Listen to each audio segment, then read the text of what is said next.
dizzying driving, precipitous plunges, and bouncy bears. Players score points by racing around the course in a clockwise direction. But can they keep their vehicles under control and over solid ground? The only way we'll find out is by playing Dizzy Drifted. By the way, I think we can all agree that hot dog, that is one delicious looking vehicle. It might look like a tasty treat, but I hear that its handling is the worst. Sounds like player 4.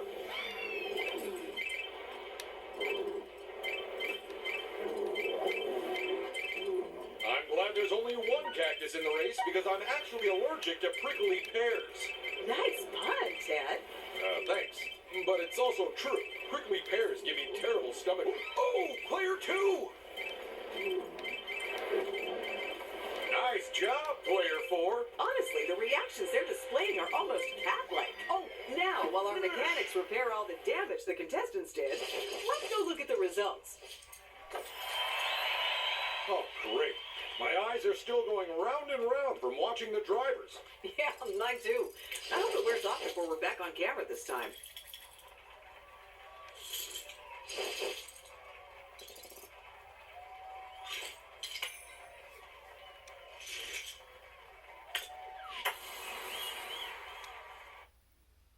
Are you ready for a relaxing round of golf? Then bad news, because this is Feelin' Golfy, where everyone plays at the same time. So just sink your golf ball as fast as you can, because we don't care how many strokes you take. Or if you hit the other player's golf balls. It's complete chaos, and that's just how we like it. Player 1 sinks golf ball number 1 in the first hole. Oh, and a second golf ball has found its way home. So now the timer's running. The rest of you better hurry up.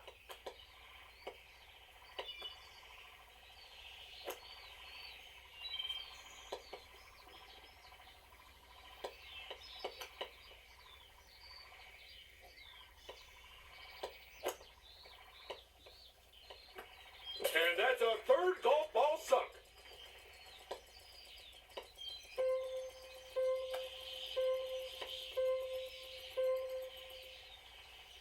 And that is time, people. Let's go play another round.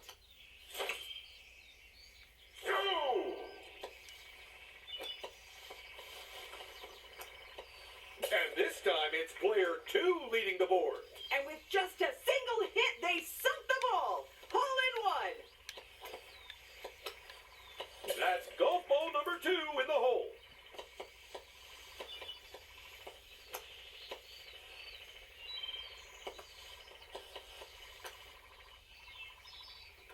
Whoa, and in goes a third golf ball. They landed at 9 under par, which is known in golf as a kiwi. Go!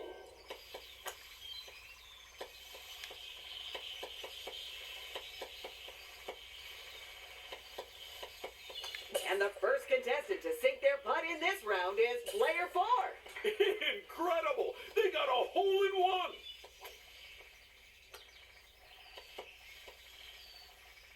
Wow, that's a third golf ball sunk.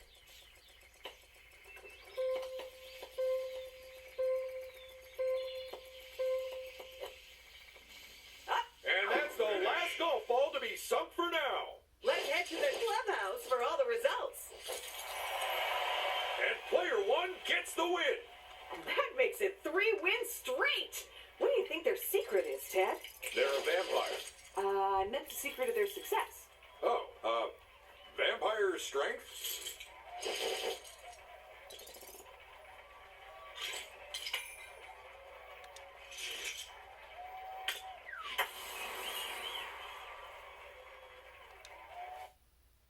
It's time to brave the Dragon's Den in search of delicious donuts, because this is Donuts and Dragons! Grapple your way around his lair and snatch as many tasty treats as you can.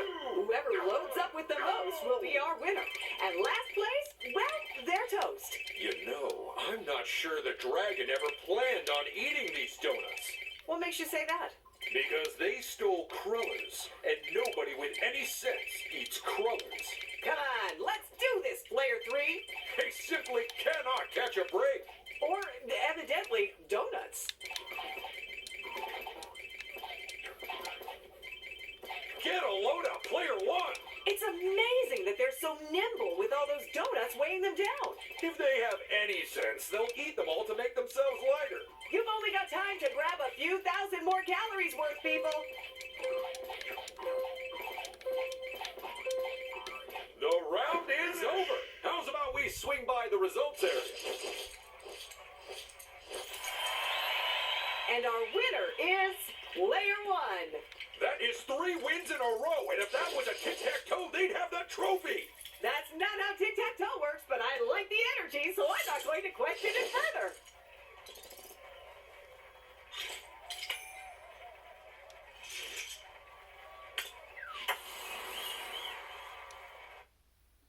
Welcome to the sport of the future. Use your ship to knock the UFO out of your opponent's areas. And into yours. Keep it there for long enough, and you'll win the game. This is Saucer Lord.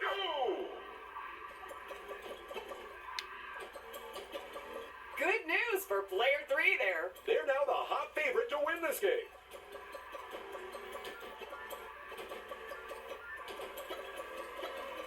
I just love arcade games, don't you, Ted?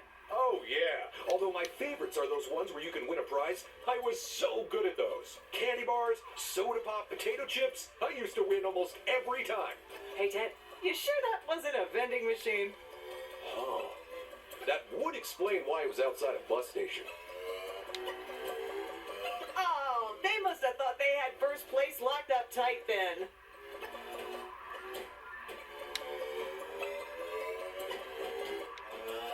Well, it's clear who used to sneak out of school to the arcades, Ted. But how did everyone else do? And our winner is Player 1. That is 3 wins in a row, and if that was a tic-tac-toe, they'd have the trophy.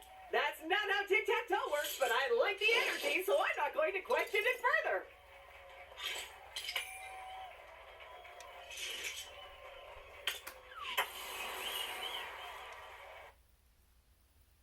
It's very tall race, the high altitude, low speed, and even lower number of wheels distance competition. Each player must wobble their way along the track while desperately trying to stay upright. So who will get the furthest and who will fall the flattest? Let's find out. For any of our contestants who've yet to get the hang of controlling their unicycle, we have some advice. That's right. The trick is to start by moving backwards a little bit to tilt forwards. But before you fall flat on your face, start moving to the right and try to keep your balance. Oh, okay. I thought the official advice was hang on to the person in the next lane for dear life, but yours was way more useful. Oh, no. Player 4. These folks are falling all over themselves to win this race, aren't they? That was quite the tumble for Player 4. Racers, flat your faces and or butts because time is up. All right. Everyone can get up now because we've got results to look at. Your turn. And Player 4 is our winner. Not such good news for Player 1, though, Paige. At last, someone has unseated them from the front of the pack. I genuinely never thought it would happen. What a red-letter day.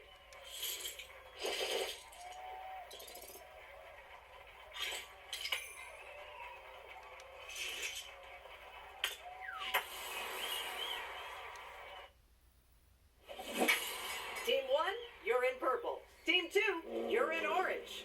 Get ready to make tracks as we play It Takes Two to Tango. Teams of 2 must cooperate to control their vehicles, with one controlling the left side. And one controlling the right. Race up and hold those hills to score points, because the first team to max them out wins. I remember playing a game like this myself with my friends, pushing each other down the hill and then getting yelled at by our parents for getting all muddy. That sounds like a fun childhood memory, Ted. Childhood? Oh, right. Yes. Childhood. Things are not looking good for Team 2 at the moment.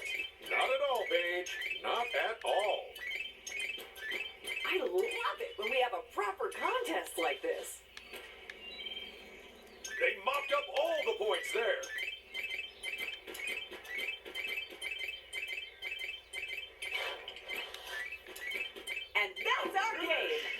Let's check out the results before our teams drive each other up the wall. Ooh, boy, I haven't seen vehicles fighting over a spot that hard since I went shopping during the holidays.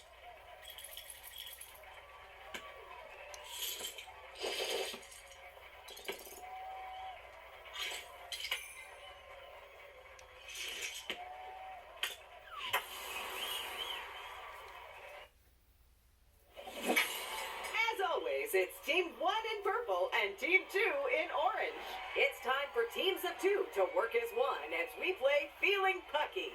Each team must protect their wall from a ping-ponging puck of pure perilous power.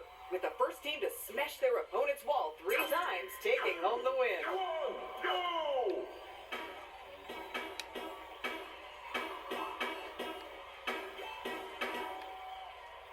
Oh my, it's so futuristic. Yeah, it's almost like we're inside some sort of computer simulation. Which of course we're not. Although, if we were, how would we even know? I think it's best we don't pull at that particular thread, Ted.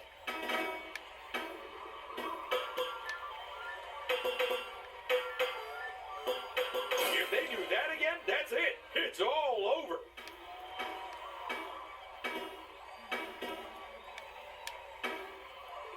It's over. The final point has been scored. Let's check out the results and go congratulate the Pucky couple. That was in my all-time top 10 games of Feeling Pucky. Didn't we only add this game last week? Yep.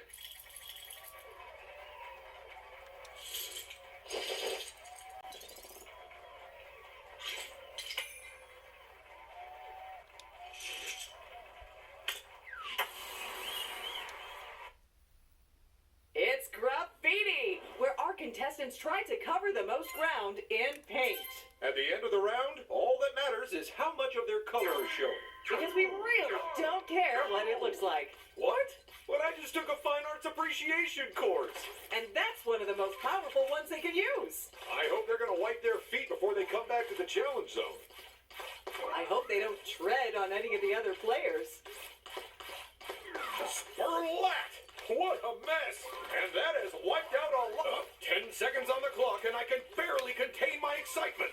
With the last of the gray painted over now, the players will be squabbling over every inch of territory. Let's call it a day. Hang this masterpiece on the wall and go take a look at the results. And player 4 wins top prize. Although turning to player 1, Ted, It seems the good times couldn't last forever. So welcome to the bad times, my friend. Welcome to the bad times.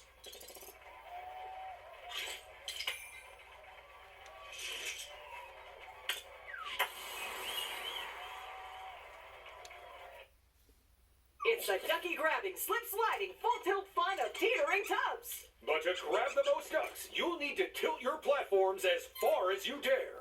But try not to faucet or you'll take a plunge. Who'll nosedive into last place, and who'll come up squeaky clean? Let's find out.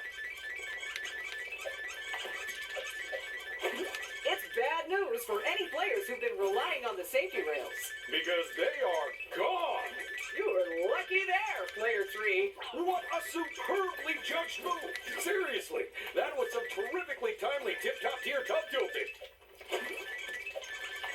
Uh-oh, that's not good, player 2. Oh, just a little earlier and they could have saved themselves. Be careful. And that is time. Let's find out who won and who gets thrown out with the bathwater.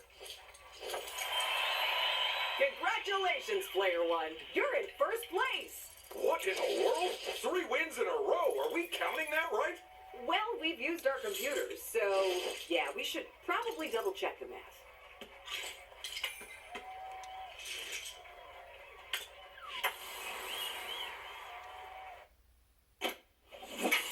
Team 1, you're in purple. Team 2, it's orange for you. It's time for 2 teams to shoot shirts at frenzied fans. But it won't be easy. Because one player controls the angle of the t-shirt cannon. While the other controls how far the shirts are fired. Only the team with the best cooperation skills will win. T-shirt target. Go! We're really lucky that our audience chose to wear gray t-shirts today. It makes things way less confusing. I'm pretty sure we actually changed them into these shirts in preparation for this round, Ted. Oh, right. That explains the time when we cut to them too early and got fined by the network for breaching their decency guidelines.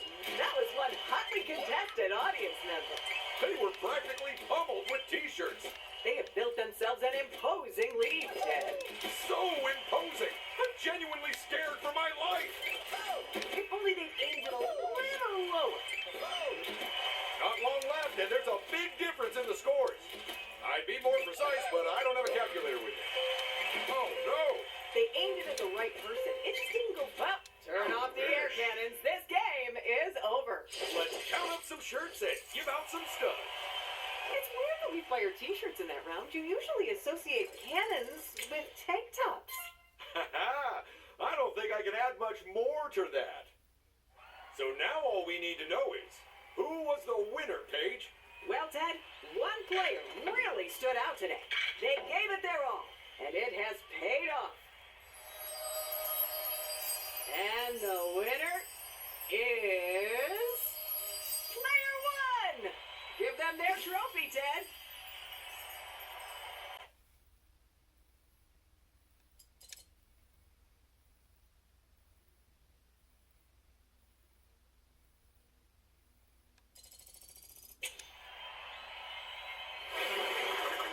This was Lego Party, folks.